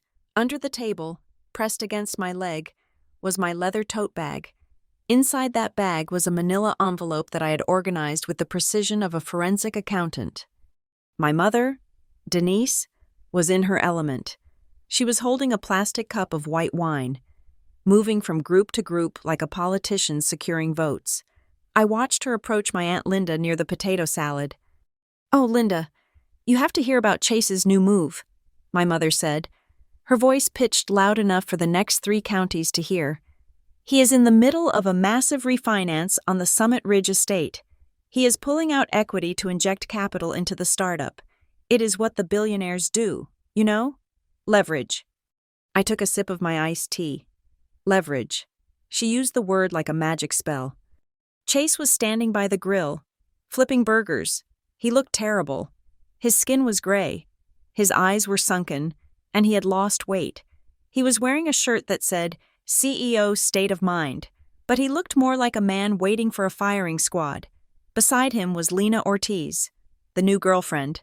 She was younger than Harper, with a phone constantly glued to her hand, live streaming the billionaire lifestyle to her 3,000 followers. "Hey, everyone," my mother shouted, tapping her ring against her plastic cup. It made a dull thwack-thwack sound. "Can I get everyone's attention? Just for a minute." The chatter died down. The music was turned low. 40 people turned to look at Denise Keaton. "I just want to propose a toast," she said, beaming at Chase. "To my son, my brilliant, ambitious son. Labor Day is about celebrating hard work, and nobody works harder than Chase. He is only weeks away from finalizing the paperwork that will make him the outright owner of the most beautiful home in Summit Ridge. Chase, honey, Mom is prouder of you than anyone on this earth." "Here, here," my father shouted, raising a beer. Chase forced a smile. It was a grimace, really. He raised his spatula in a weak salute. "To the homeowner," my cousin shouted. The word homeowner hung in the air, glittering and false. I felt a cold calm wash over me. It was the same feeling I had when I looked at a spreadsheet and saw the numbers didn't balance. The math was wrong, and I was the only one with the red pen. I didn't stand up. I didn't shout. I simply set my iced tea down on the picnic table with a deliberate, heavy thud. "Actually," I said. My voice was not loud, but it cut through the murmurs like a razor blade. "He will stop renting that house from me before he owns anything from it. Mom." The silence that followed was instantaneous and absolute. It wasn't just quiet. It was a vacuum. The wind seemed to stop blowing. The birds seemed to stop singing. My mother blinked, her smile faltering. "What? Marley, what is that? Another joke?" Chase dropped the spatula. It hit the concrete patio with a metallic clang. He looked at me, and his eyes were wide with sheer, unadulterated terror. He knew, in that split second, he knew that the game was not just over. The board was being flipped. Lena Ortiz, who had been panning her phone around the crowd, slowly lowered it. Her thumb hovered over the End Live button. I reached into my bag. The sound of the zipper opening was the only noise in the yard. I pulled out the manila envelope. I undid the string clasp. "It is not a joke, Mom," I said, my voice steady, devoid of emotion. "It is a correction." I pulled out the first document. It was the lease agreement. I held it up. The sunlight hit the paper, illuminating the signature at the bottom. "This is the residential lease agreement for 4210 Highland View Drive," I said. "Dated October of last year. Signed by the tenant, Chase Keaton." I pointed to the top of the page. "And signed by the landlord, MK Summit Holdings, LLC. "So?" my mother said, her voice trembling. "So what? That is just the company he bought it from." "MK," I said. "Marley. Keaton?" I let that sink in. I saw my father's mouth open. I saw Aunt Linda's eyebrows shoot up into her hairline. "I bought that house," I continued, placing the lease on the table and smoothing it out. I bought it with the money I made working 3 jobs while you were buying Chase video games. I bought it with the investments I made while you were telling everyone I was a failure." "That is a lie," Chase croaked. His voice was thin, cracking. "She is lying. She is just jealous. I own that place. I have put blood, sweat, and tears into it." "You have put debt into it," I countered, pulling out the second stack of papers. These were color-coded. "You have not paid rent in 4 months. Chase, $3,200 a month. You are currently in arrears for $12,800. I slapped the ledger onto the table. "And this," I said, pulling out the third document, "is the notice to cure or quit that you ignored in July. And this is the unlawful detainer complaint that was filed with the county court 3 weeks ago." I looked at him. "The court date is set for next Tuesday. You are not refinancing. Chase, you are being evicted." A young cousin, a teenager named Tyler, instinctively raised his phone to record the drama. I turned my head and locked eyes with him. "Put it down, Tyler." He hesitated. "This is not a family spat," I said, my voice turning to steel. "This is the presentation of evidence for an active legal proceeding regarding property theft and breach of contract. If you record this, you become a witness, and I will subpoena your phone. Put it down." He lowered the phone immediately, looking terrified. "Marley!" my mother screamed. She rushed forward, grabbing the edge of the table.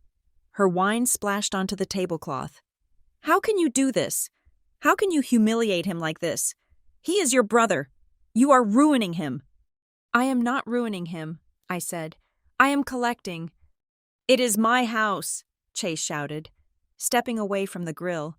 He was red in the face, veins bulging in his neck. "I lived there. I hosted the parties. I built the brand. You were nothing. You were just the bank." "No," I said, standing up now. "I was the landlord. You were the tenant, and a bad one at that." "I made that house famous," Chase yelled, gesturing wildly. "Nobody would care about your stupid investment if I wasn't the one living in it." "And nobody would know you were a fraud if you had just paid your rent," I said. The crowd was whispering now, a low hum of shock and judgment. I could feel the energy shifting. They weren't looking at Chase with admiration anymore. They were looking at him like he was a car wreck. "I am going to fix it," Chase pleaded, turning to our father. "Dad, tell her. I have funding coming in next week. I was going to pay her back. I was going to buy the house for real." "With what money, Chase?" I asked. I reached into the envelope for the final piece of paper. This was the one I had saved, the nuclear option. "Were you going to buy it with the loan you tried to take out in my name?" Chase froze. The color drained from his face so fast he looked like he might pass out. I held up the email from Quick Close Lending. I had redacted the sensitive account numbers, but the bold red text was visible to everyone in the front row. "Application declined. Reason: suspected forged authorization." "This," I said, holding the paper up for my mother to see, "is a rejection letter for a $50,000 cash-out refinance loan. It was submitted 2 weeks ago." I walked around the table, stepping closer to my parents. "Chase tried to borrow against the equity in my house," I said clearly. "He logged into a portal, downloaded a form, and forged the signature of the LLC manager. He forged my signature, Mom." My mother stared at the paper. Her hands were shaking uncontrollably. "No," she whispered. "He wouldn't. It is a mistake." "Read it," I said, thrusting the paper toward her. "It says, suspected fraud. This is the first time in his life your son actually tried to put his name on the deed, and he started by committing a felony." My father looked at Chase. "Son?" he asked, his voice hoarse. "Did you sign her name?" Chase couldn't speak. He just shook his head, tears welling up in his eyes, looking like a trapped animal. "I needed the money," he whispered. "I was going to pay it back. I just needed a bridge." "You tried to steal $50,000 from your sister," my father said. The disappointment in his voice was heavy, crushing. "She has so much," Chase shouted, pointing a trembling finger at me. Look at her. She has been hiding it. She has been laughing at us. She is rich and she let us think she was poor. She is the liar. She tricked me." "I didn't trick you," I said calmly. "I let you be yourself. You did the rest." I gathered the papers from the table, the lease, the eviction notice, the forgery proof. I tapped them on the wood to straighten the stack. A sharp, businesslike sound. "You have 3 days to vacate the property before the sheriff arrives." I told Chase, "The locks will be changed on Wednesday morning. Anything left inside will be considered abandoned property." I looked at my mother. She was crying now. Ugly, gasping sobs, her face buried in her hands. She wasn't crying for me. She was crying for the death of the fantasy. "Marley," she sobbed, "please, we can work this out. Don't take the house. It is his image. It is all he has." "He has you, Mom," I said. "He has always had you." I put the papers back into the envelope. I zipped up my bag. I slung it over my shoulder. "The rest is for the court," I said, looking at the stunned faces of my relatives. "I am just taking back what is mine." I turned my back on them.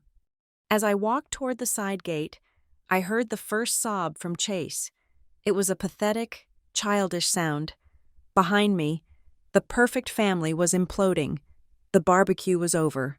The smoke from the grill drifted into the sky, carrying the scent of burnt meat and burned bridges. I didn't look back. I walked to my Honda Civic, got in, and drove away, leaving the explosion in the rearview mirror.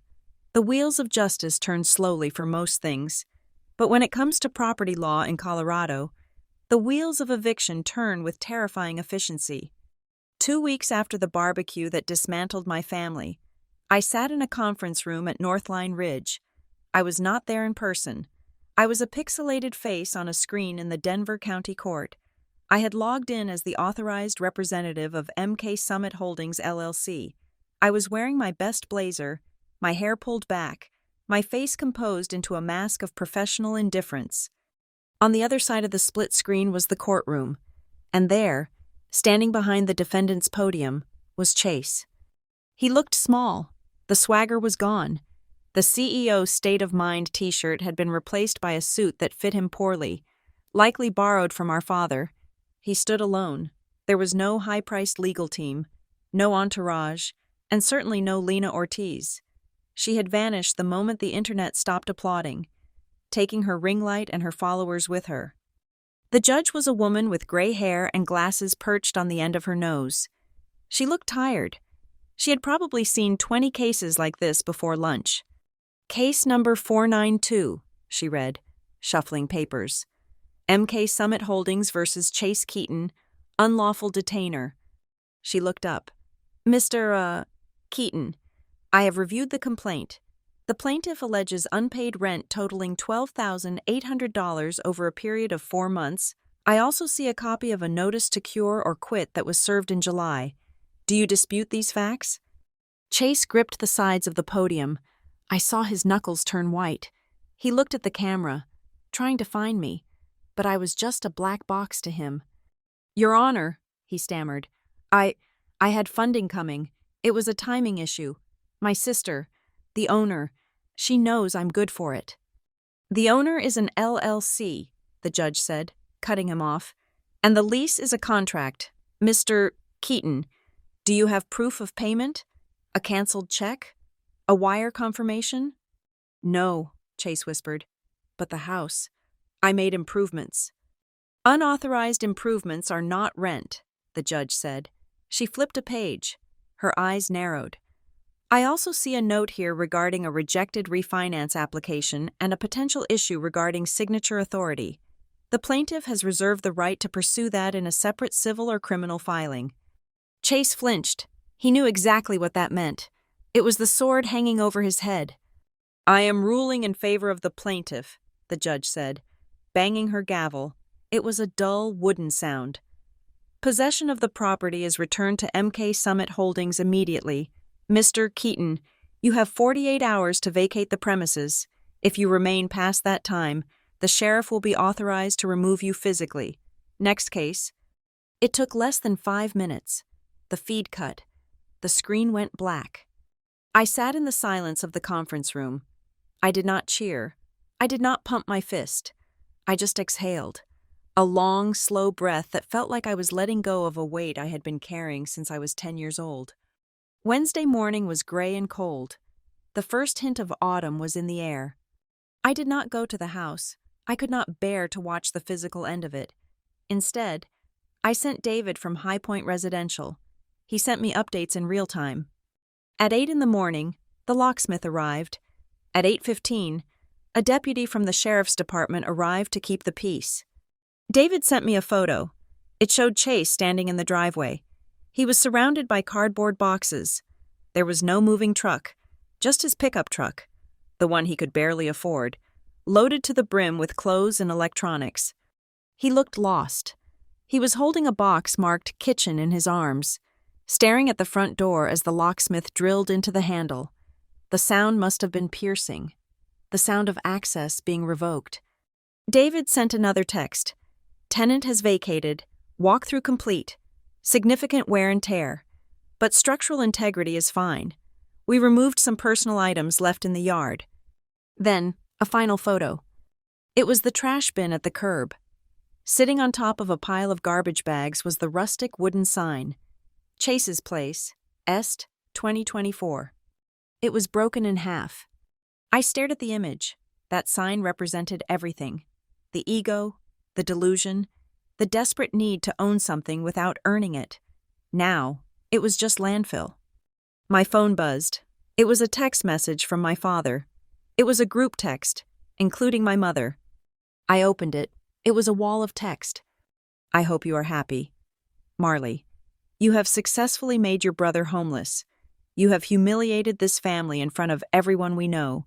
We raised you to be supportive, and you turned into a cold-hearted banker. Do not bother coming for Thanksgiving.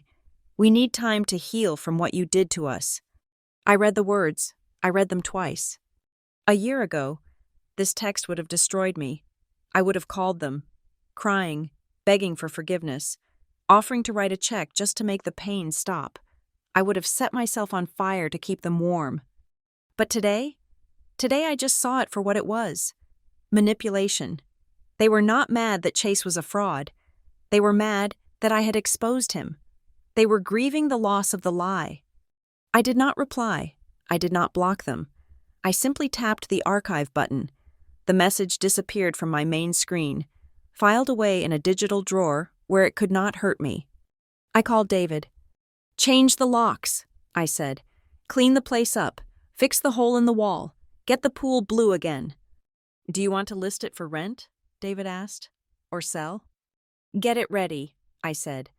I will decide later. But David, if you get any applications from anyone named Keaton, reject them automatically. Understood, David said. I decided not to press charges for the forgery. I spoke to my lawyer about it. We agreed that a felony record would make it impossible for Chase to ever get a job. And frankly, I did not want to pay for the legal battle. The eviction was on his record now. His credit score was decimated. That was a prison of its own making. He would spend the next 7 years learning that the world does not give loans to people who do not pay them back. That was punishment enough. That evening, I sat on the balcony of my small apartment. The city of Denver stretched out before me, twinkling in the twilight. It was not a grand view. It was not the view from Summit Ridge, but it was my view. Nora was sitting on a folding chair next to me, balancing a slice of pepperoni pizza on a paper plate. So, she said, chewing thoughtfully, it is done. It is done, I said. How do you feel? I took a sip of my cheap wine. I feel light, like I just took off a backpack full of rocks. My phone buzzed again. I braced myself for another attack from my parents. But it was not them. It was a text from an unknown number. Hey Marley, it is your cousin Tyler, the one who tried to film at the BBQ. I just wanted to say, I looked up the court records. You were right. He really did not pay. My dad is talking trash about you. But I think what you did was kind of badass. Hope you are okay. I stared at the screen. A small, genuine smile touched my lips. It was just one person. Just one kid who saw through the fog. But it was a start. It was proof that the truth, when you finally put it on the table, actually matters. "Who is it?" Nora asked. "Just a cousin," I said. "He says I am badass." Nora raised her glass. "To being badass, and to paying your own rent." "To paying your own rent," I echoed. I looked out at the city lights. Somewhere out there, Chase was sleeping on a friend's couch. Or maybe in his truck. Somewhere out there. My parents were sitting in their living room, telling themselves a story about how their daughter was the villain. But I was here, in my paid-for apartment, eating pizza with my best friend, with a bank account that was unbroken and a conscience that was clear. I had spent my whole life trying to buy their love, trying to rent a space in their hearts. I finally realized that it was a bad investment. The ROI was zero. So I evicted them. I turned back to the imaginary audience, the people who had listened to this long, strange journey of a girl who dared to keep a ledger. My whole life, they taught me that the value of a child lies in the house they own, so I bought one. They just never expected the useless daughter to be the one signing on the landlord line, while the golden child signed on the tenant line he could not afford. The only question left is this. If you are currently being undervalued in your own family, will you choose to stay silent forever, or will you let the truth speak at the right time, in the right place, like a verdict you do not even have to shout? Thank you so much for listening to my story. I would love to know where you are tuning in from. So please drop your country or city in the comments below so we can connect. If you enjoyed this story, please subscribe to the channel Lila Revenge Stories. Hit that like button and smash the hype button to help this video reach more people who need to hear it.